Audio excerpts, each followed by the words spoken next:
All right, so we're going to talk about a couple of different things in the civil rights movement today in this video, but we will start with one that I'm sure you've heard at least a little something about before, which is the Montgomery bus boycott. So Montgomery, if you don't know, is in Alabama, which is part of the Deep South.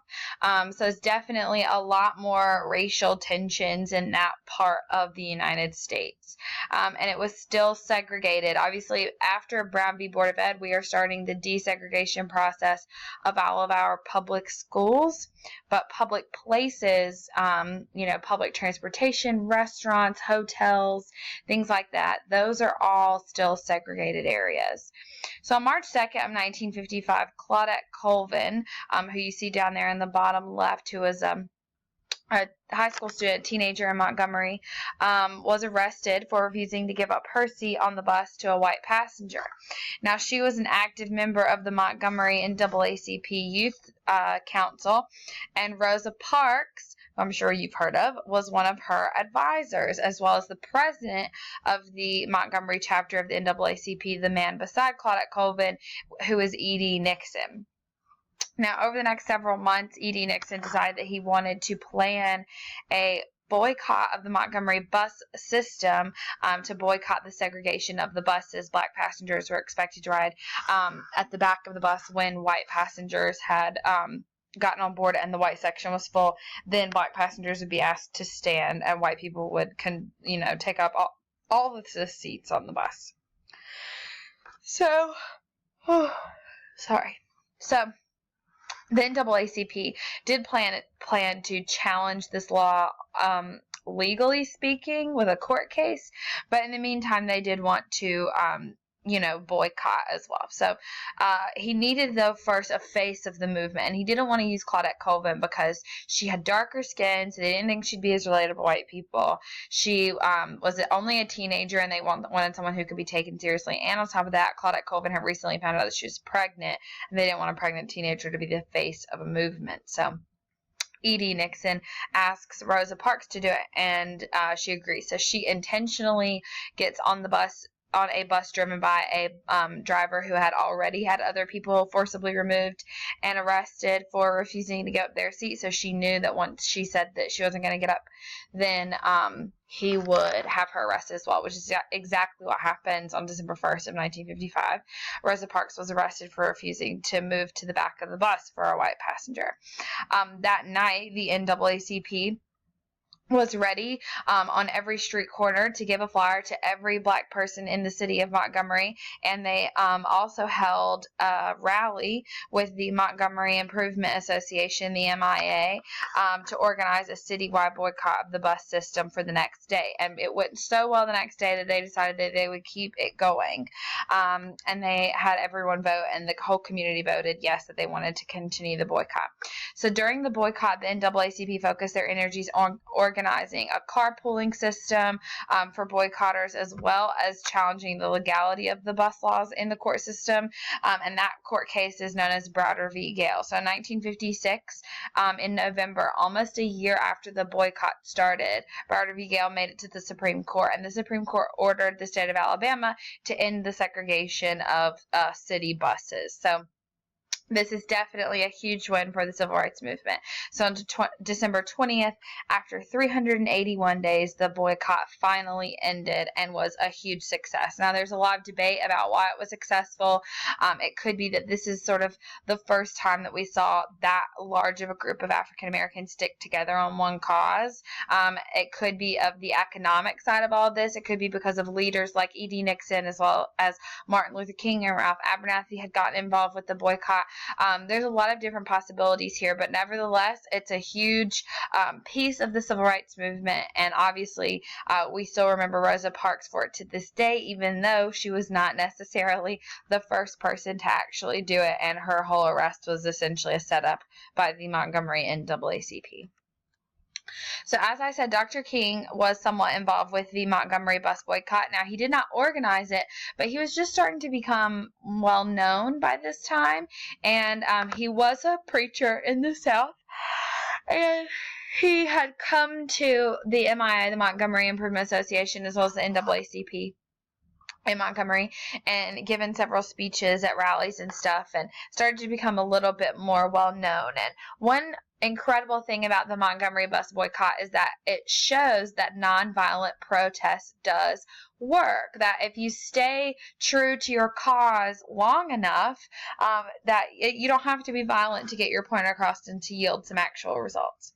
So Dr. King and his sort of right-hand man, Ralph Abernathy, together, they form the Southern Christian Leadership Conference, or the SCLC, which would work throughout the civil rights movement to advocate for nonviolence and equality. So whenever we talk about Dr. King and things that he's doing in the future, or anything that Ralph Abernathy is doing, it's actually being done really by the SCLC. So when we get to the Birmingham protest, the SCLC is working on that. When we talk about Selma, the SCLC is handling that as well. So the SCLC, the Southern Christian Leadership Conference, that is the sort of brainchild organization of Dr. King and Ralph Abernathy.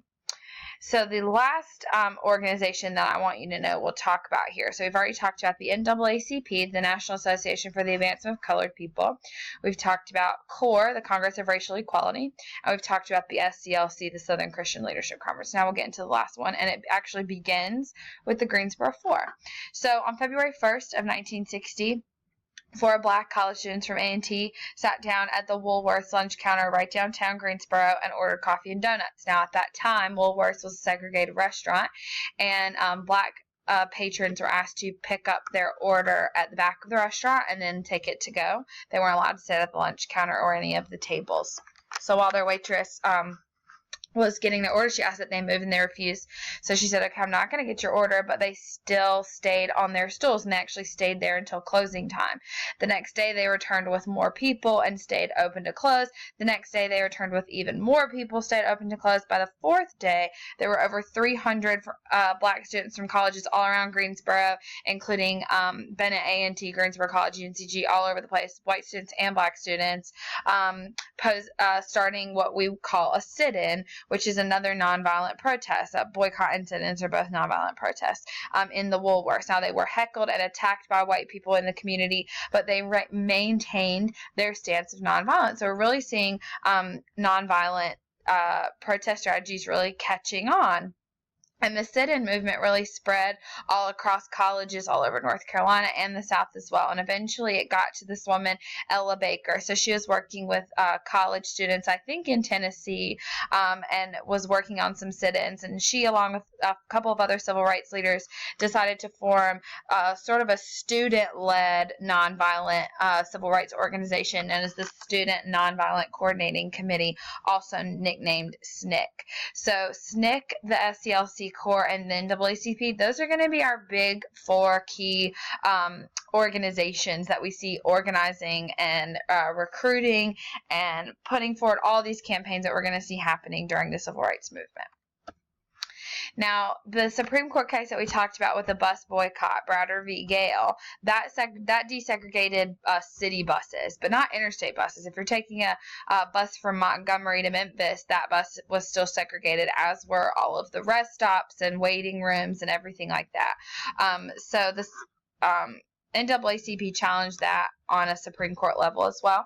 And when it made it to the Supreme Court, it was 1916 as the case of Boynton v. Virginia. And in Boynton v. Virginia, the Supreme Court ruled that segregation on interstate buses and in waiting rooms would also be illegal. So activists wanted to test out how willing the federal government would be at enforcing this law. By this time, we had a new president, right? 1960 was an election year, as the year that Kennedy was elected. Now, we knew that Eisenhower would uphold the law, but will Kennedy as well? So in the spring of 1961, the Congress of Racial Equality, also known as CORE, organized something called a Freedom Ride through the Deep South. The plan was to take 2 buses from D.C. to New Orleans. They would leave D.C. at the same time and then meet back up in New Orleans, taking different routes. So black passengers would sit at the front of the bus and use the white restrooms at all the bus stations and stuff, and the white passengers would sit at the back of the bus. And so you see how excited they were when they were leaving. They have these cute little signs up, freedom's wheels are rolling, how adorable. So they obviously hoped that this would go as smoothly as possible. And if it didn't go smoothly, they wanted to make sure they saw the federal government backing them up. And things went relatively smoothly through Virginia, North Carolina, South Carolina. But once they got to Alabama, they started to see, some bumps in the road. One of the buses was firebombed right outside of Anniston. And then the other bus's riders were physically attacked by a mob in Birmingham. And one man, a white guy, he volunteered to be the first one off the bus when he knew that he was about to be beaten by this mob. And he was in a coma for a few days. He really almost beat him to death. And once pictures of him and pictures of the firebombed bus and all this started getting all over the country, people really started to put pressure on Kennedy, and he knew that he had to step in and uphold the law here and support what was going on. So he talked to authorities in Mississippi, which was the bus's next stop, and they agreed to protect the riders when they drove through. So the riders accomplished their mission by getting the federal government to enforce the ruling, and it proved that violence and intimidation isn't going to stop the movement. You can firebomb them and you can beat them and do whatever, but there's always going to be more people who are fighting for equality, and the movement isn't going to stop with violence.